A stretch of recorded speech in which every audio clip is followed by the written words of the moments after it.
Maika Kabakoy, and I will be discussing to you about the tourism entrepreneurship. When we are talking about tourism entrepreneurship, it is the one who undertakes a risk to start up their own business.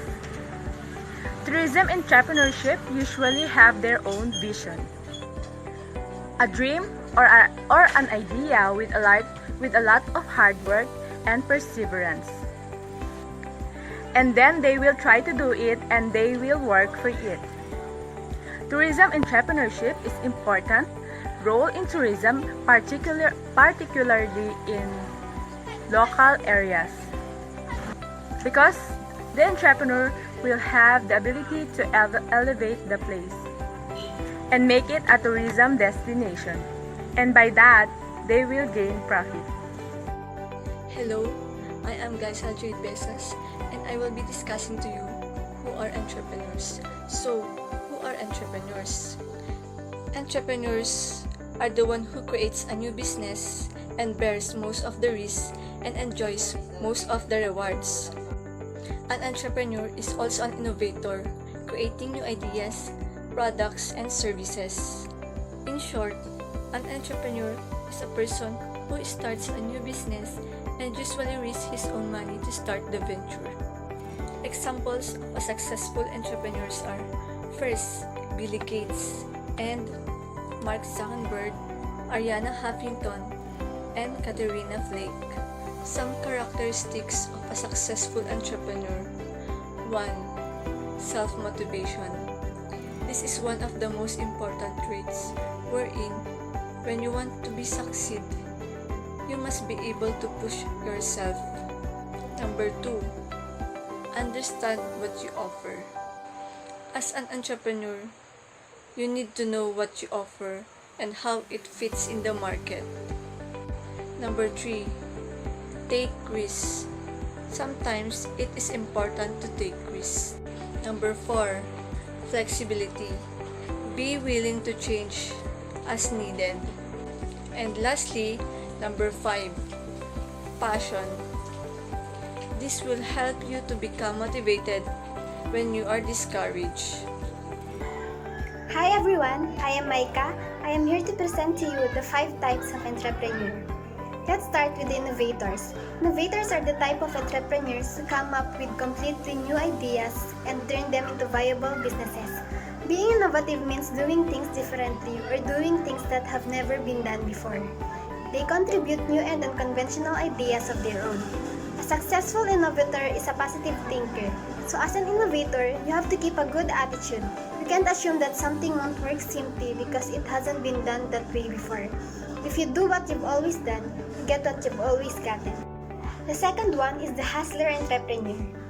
Hustlers often start small and think about effort as opposed to raising capital to grow their businesses. The hustler can sell any product and pitch any company to anyone, from customers to investors and everyone in between. In order for us to become a successful hustler entrepreneur, we must learn to love the things that we do. If you don't truly love what you do, it becomes very difficult to excel and experience success. It is much easier to dedicate the majority of your time to something when you are passionate about. The third one is the imitators. Imitators are the type of entrepreneurs who copy certain business ideas and improve upon them. They are always looking for ways to make a particular product better so as to gain upper hand in the market.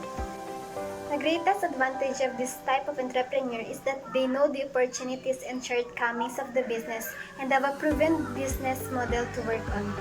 They don't rely to just one idea, but they have different ideas to prove.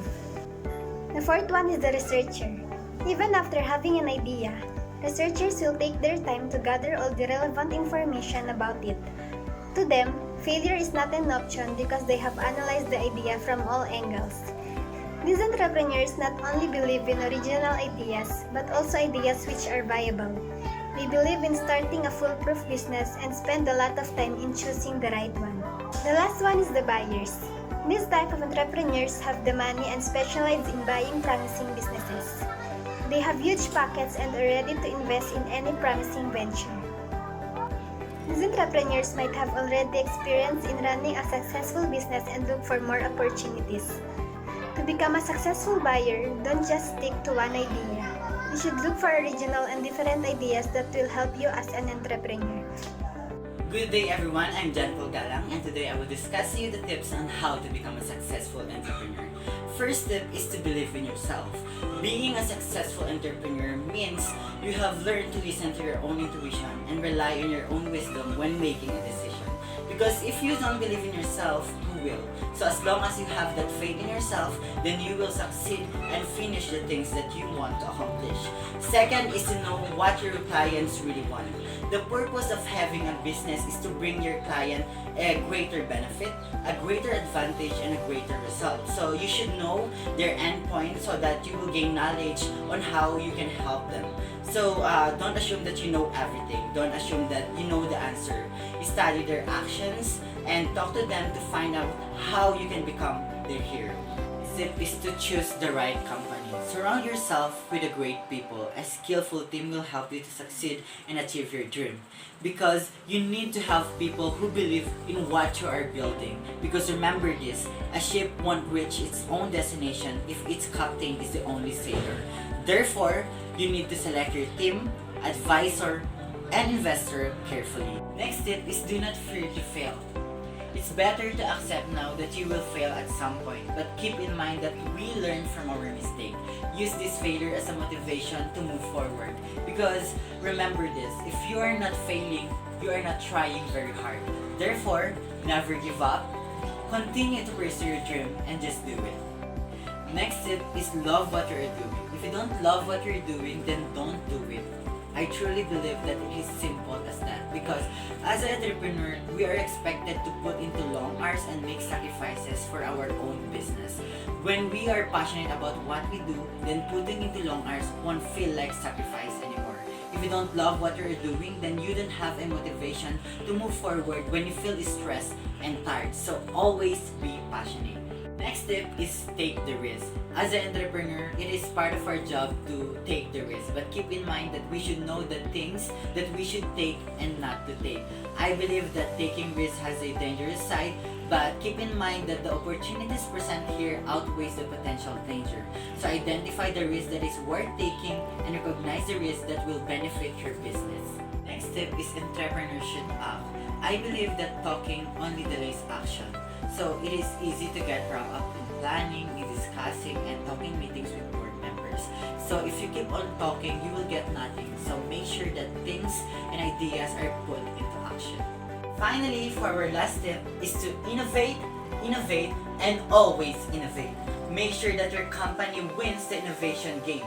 You should introduce fresh products, services, and ideas, not for the sake of coming up with something new, but to anticipate the things that you can do to help them to achieve a greater result. I hope that you learn from us. Thank you for listening. Mabuhay and God bless.